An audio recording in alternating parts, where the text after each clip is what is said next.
Is there such a thing as a toxic culture in the locker room? It can be. It can be, especially when you're losing and you're not around a lot of veterans and people who understand that there might come time in the season where you might lose and how to handle it. It can get toxic. And I've been in some toxic situations, but not too bad. Let Rio, I never heard of this story though. What did he say? What did you say? Stop acting like a bitch. That's it. All right. I said that, man, and I got kicked off the Lakers, so I know how you feel. Dwight Howard has finally broken his silence, and what he's revealing is forcing NBA fans to question everything they thought they knew about LeBron James Lakers era. Suddenly, one of the most controversial locker rooms in recent NBA history is back under the microscope. The more people hear Dwight's side of the story, the more they're revisiting that unforgettable season and asking one uncomfortable question: what was really happening behind closed doors? And that's where the debate truly explodes. Dwight isn't directly blaming anyone, but his comments have reignited endless speculation, with fans and analysts trying to connect the dots between what happened on the court and what may have been unfolding behind the scenes. Some believe his perspective explains years of unanswered questions. Others aren't so sure. Either way, the conversation has completely changed, and what comes next only makes the mystery even deeper. At the time, expectations for that Lakers team couldn't have been any higher. On paper, it looked like a championship machine built to dominate the league. LeBron James, Anthony Davis, Russell Westbrook, Carmelo Anthony, Dwight Howard, Rajon Rondo, and a roster packed with experienced veterans who had spent years competing on basketball's biggest stage. These weren't inexperienced players learning how to win. They were former All-Stars, NBA champions, and respected leaders who had already survived the pressure, the spotlight, and the biggest moments imaginable. That's exactly why what happened next shocked the entire basketball world. Because a team loaded with that much talent somehow became one of the NBA's biggest disappointments, leaving fans wondering whether the real story had been hidden all along. I'm pretty sure he does. And I'm pretty sure he did. We'll never know if it was something personal or it was just, them moving in a different direction. I don't think we'll ever really get a true and honest answer. Have you asked LeBron directly? Have you ever had it? That's what made the collapse so shocking. Instead of making the championship run everyone expected, the Lakers unraveled. The losses kept piling up. Injuries disrupted the season. Expectations grew heavier every week, and the team never found the consistency needed to turn things around. Rather than looking united, they often appeared disconnected, searching for answers that never came. But now Dwight Howard is suggesting the biggest problems may have gone far beyond X's and O's. According to his recent comments, the energy inside the locker room simply didn't feel right. He didn't accuse anyone or describe explosive confrontations, but he made it clear the atmosphere felt noticeably different from the championship teams he had been part of before. That single observation has reignited one massive question. Were the Lakers already losing the battle behind closed doors long before they ever stepped onto the court? Looking back, Dwight's comments make that season feel even more revealing. From opening night, the Lakers rarely looked fully connected. Frustration was visible. Body language often seemed flat. Communication appeared limited. And every defeat felt like it carried far more weight than it should have. Even in post-game interviews, players often sounded measured, carefully choosing their words while avoiding the deeper issues many believed were lingering inside the organization. Fans could sense something wasn't right, even if no one publicly explained why. And that's why Dwight's perspective carries so much weight.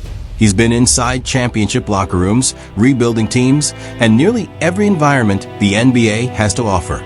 Some believe that experience gives him a unique lens into what really went wrong during one of the most disappointing seasons of the LeBron-era Lakers. Well, people on the outside, when they see like a DeMarcus in the locker room mad at his teammates or something, or, say, hey, y'all gotta step it up, Dwight Howard's perspective carries weight because he's seen nearly every type of NBA environment imaginable. He's shared the court with Kobe Bryant, James Harden, Steve Nash, LeBron James, and Anthony Davis, experiencing championship teams, rebuilding squads, superstar-led rosters, and organizations with completely different cultures. That's why many fans believe he has a unique standard for judging team chemistry.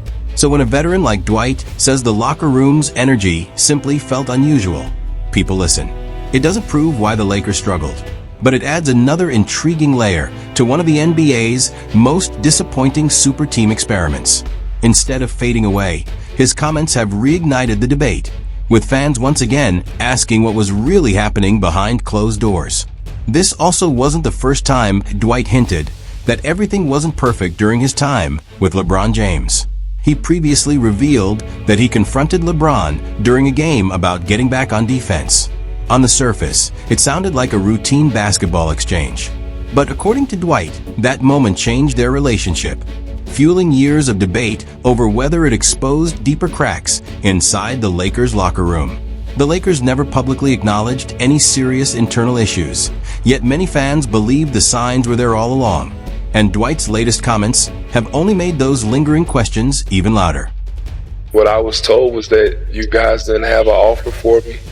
Oh, no, that's not true. We made an offer. I never even knew that. He told me, well, actually, he said that you guys had an offer, and then he said you guys took. Dwight Howard didn't confirm every fan theory, but his comments have reignited interest in one of the Lakers' most disappointing seasons. The contrast is what stands out. In interviews, LeBron James preached patience and trusting the process. Anthony Davis pointed to injuries and the challenge of building rhythm. The coaching staff emphasized rotations, consistency, and needing more time together. On the surface, the message was clear. They still believed the team could figure it out. But once the games tipped off, many fans saw something very different. Frustration after missed defensive assignments. Visible irritation following turnovers and communication breakdowns. Defensive intensity fading at key moments. And the chemistry everyone expected from such a veteran roster rarely lasted for long. Now, with Dwight saying the locker room's overall atmosphere never truly felt right, those moments are being viewed through a completely different lens. His comments don't prove what went wrong, but they suggest the Lakers' problems may have stretched far beyond injuries or basketball strategy alone. That's exactly why the debate has exploded once again. And the next part of Dwight's story may be the most revealing yet. Vision. I ain't ruined it. You did ruin it. I got my own puppet right at home right now. My dog been messed up, but I still got a puppet at the house, and I'm glad I ruined it because that one ain't right. They pissed our whole team off, and I'm glad we went out there and we showed LeBron and the Cavs that Championship teams aren't built without conflict. Disagreements happen. Heated conversations happen. The difference is trust, and many fans believe that trust never fully developed on that Lakers roster. From the start, players often seemed unsure of their roles. Dwight Howard would play key minutes one night, then barely see the floor the next. Russell Westbrook spent much of the season trying to adapt to a role that never truly clicked. Carmelo Anthony, one of the NBA's elite scorers for years, was often reduced to waiting on the perimeter for catch-and-shoot opportunities instead of creating offense. Even the younger role players appeared hesitant, knowing every possession would be dissected on national television. With championship expectations already sky-high, every missed shot, defensive breakdown, and visible disagreement instantly became a headline. Add aging veterans, relentless media scrutiny, constant title pressure, and ongoing role uncertainty, and even small frustrations could quickly snowball into something much bigger. That's why Dwight Howard's recent comments have reignited the debate, with many fans wondering if the Lakers' toughest battle wasn't against their opponents, but inside their own locker room all along. Dwight Howard's recent comments about something not feeling right inside the Lakers organization hit even harder when you remember how quickly that season unraveled. This wasn't a team expected to struggle. It was built to chase a championship. But within months, the conversation completely flipped.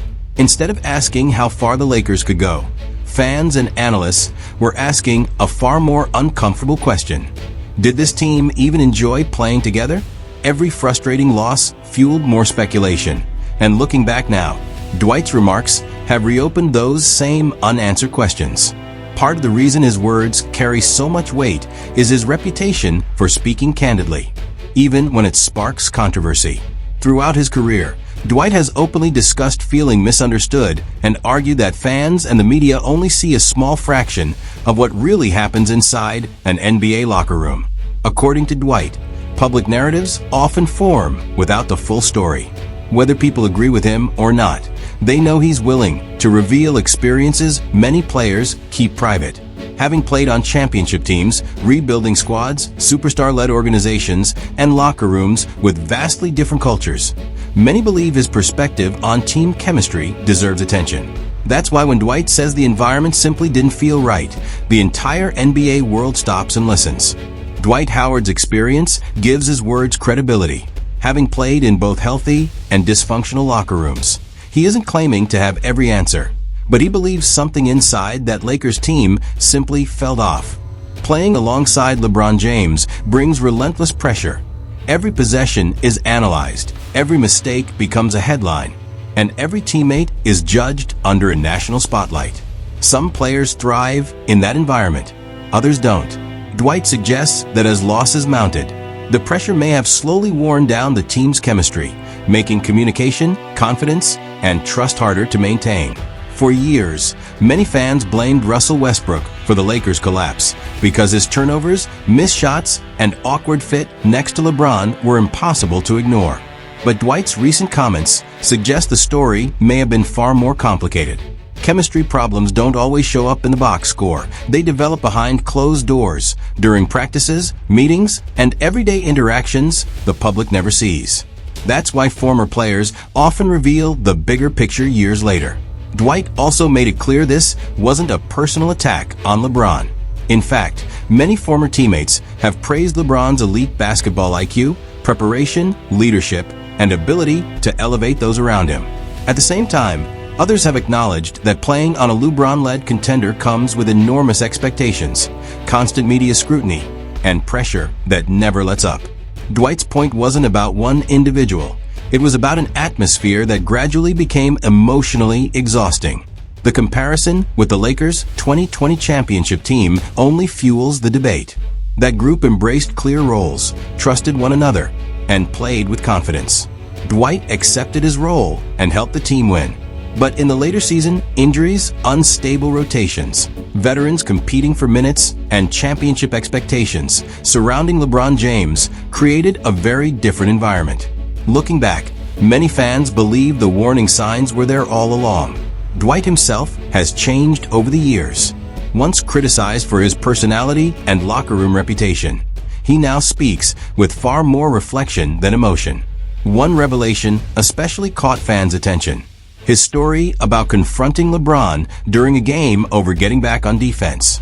Dwight said it wasn't a major confrontation, but admitted their relationship wasn't quite the same afterward. Whether that moment truly changed anything remains impossible to prove, but it became one of the interview's biggest talking points. The bigger lesson is simple. NBA history has proven that talent alone doesn't win championships. Trust, sacrifice, communication, and clearly defined roles matter just as much as superstar talent. Many fans believe that as the Lakers season slipped away, those foundations slowly disappeared. Frustration grew. Frank Vogel's rotations were questioned. Social media dissected every reaction from LeBron, and uncertainty surrounding player roles only intensified until the season unraveled. So, was Dwight Howard revealing the missing piece behind one of the NBA's biggest disappointments? Or is this simply another perspective on a season that was doomed by injuries, expectations, and bad timing? The debate is far from over, and that's exactly what makes this story so fascinating. If you enjoyed this deep dive, make sure to like the video, subscribe to Hoop Lab, and turn on notifications so you never miss the biggest NBA stories, controversies, and behind-the-scenes breakdowns. And now, we want to hear from you. Do you think Dwight Howard exposed the real reason the Lakers fell apart, or are fans reading too much into his comments? Let us know in the comments below.